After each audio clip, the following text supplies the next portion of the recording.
everybody, welcome back to Raina Teachings. Today I wanted to answer the question, what is channeling? And this has a big answer. Actually, there's quite a few things that go into channeling. For those of you that do not know what channeling is, stay tuned. You're going to get a really great explanation. And for those of you that know what channeling is, you may learn some new things that you didn't know about channeling. Before we get started, I will ask you to like and subscribe if you're getting value out of these videos, and it helps me to continue to make more videos for you. Okay, so what is channeling? The first thing, number one, channeling is the ability to bring energy in through your subtle body systems. And what I mean by that is the chakra system. So there are many different reasons to bring energy in. Just the simple fact that you are walking around and you're a human being means you're channeling. You are actually channeling in your own energy on a daily, regular basis in order to be in a body. So in order to do anything in your life, you have to channel. So on the most basic level, that is what channeling is. Now, let's go into creativity and creative endeavors. So anyone, a painter, a writer, a healer, a ballet dancer, any of these creative endeavors and more, they're all channeling.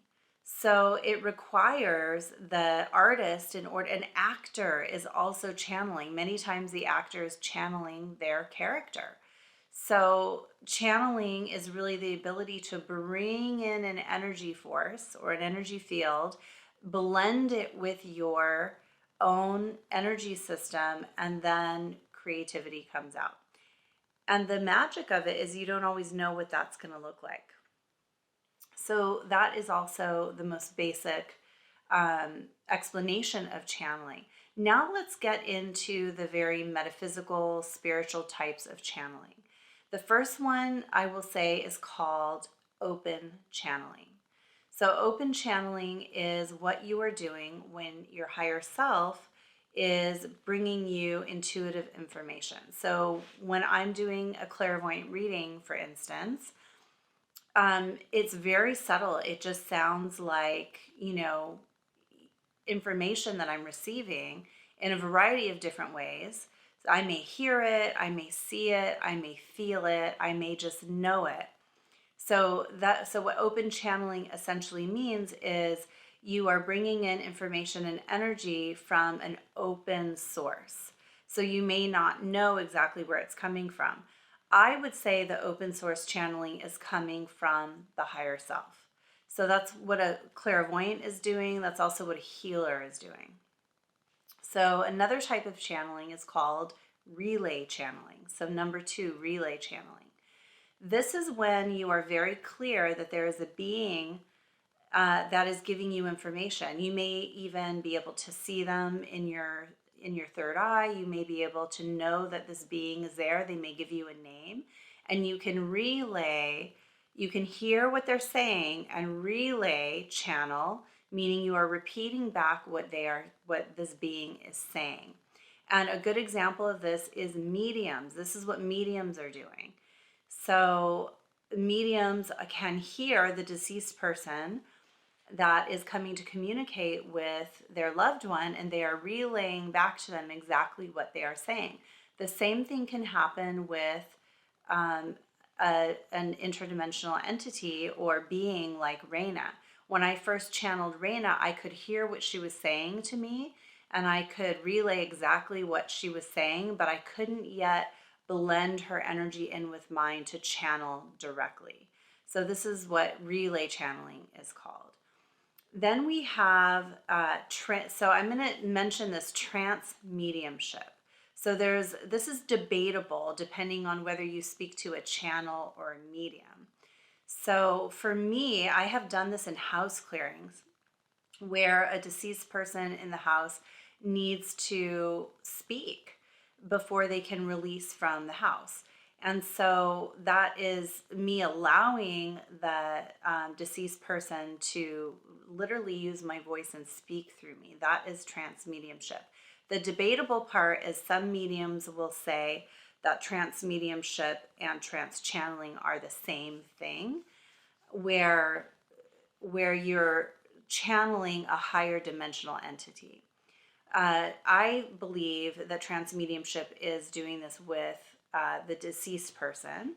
And there's not a lot of reasons to do this. I have done it in house clearings when it's necessary, and Raina is able to come in and clear my field afterwards.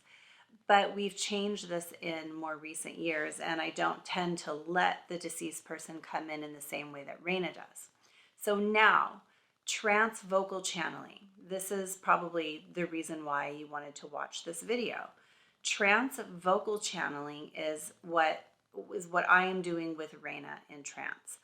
So this is a process that you go through, developing a relationship to your inner spirit teacher.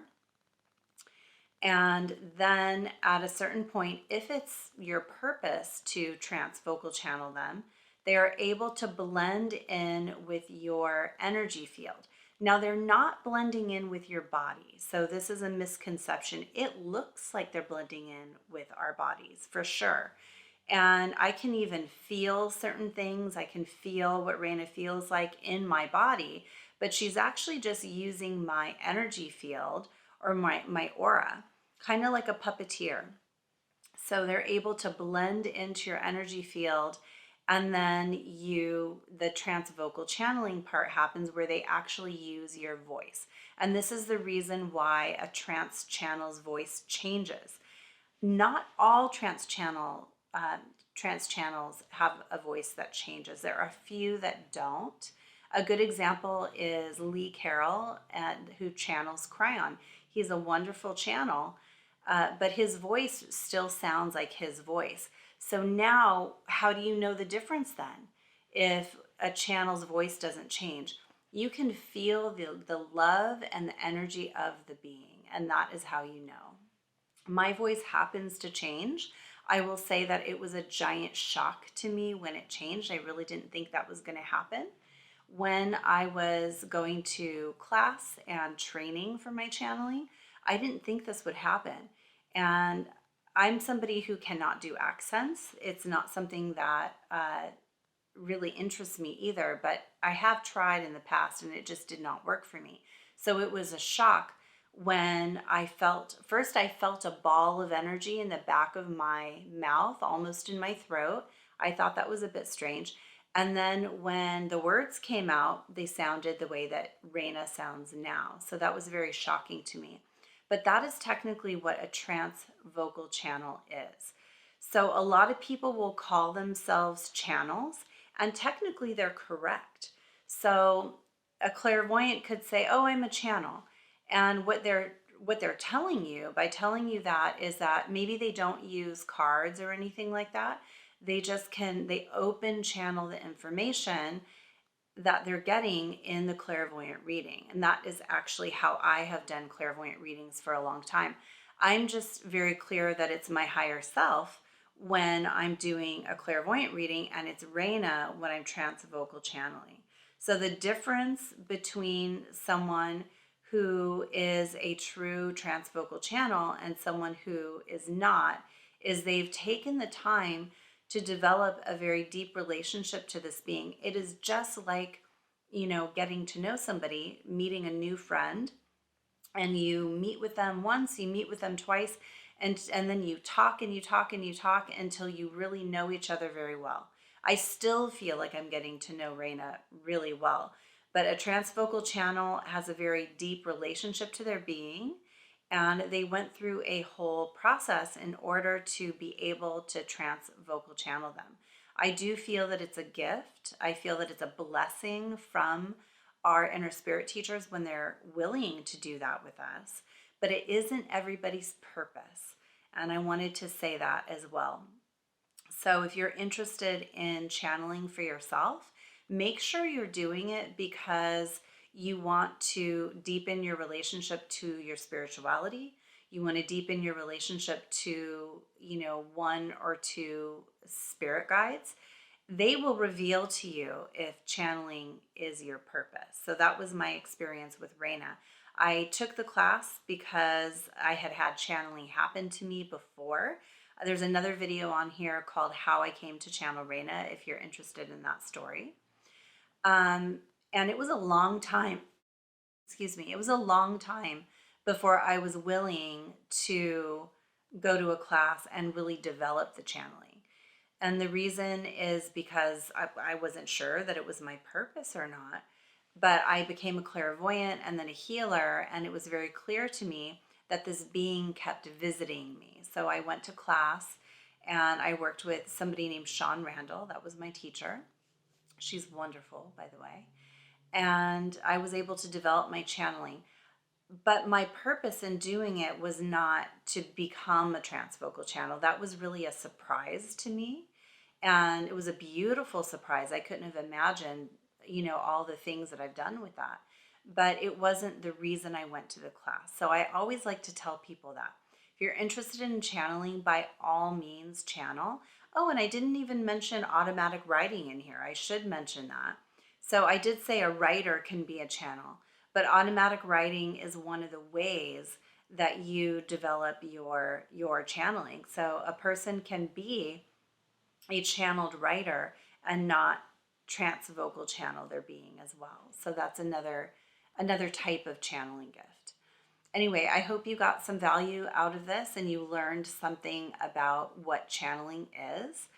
And I will also be making another video. I will link it at the end of this video with Reina's perspective on what channeling is. So I have my perspective and she has her whole own perspective as well. So you can go ahead and click on that if you're interested. And again, please like and subscribe if you're getting value out of our videos.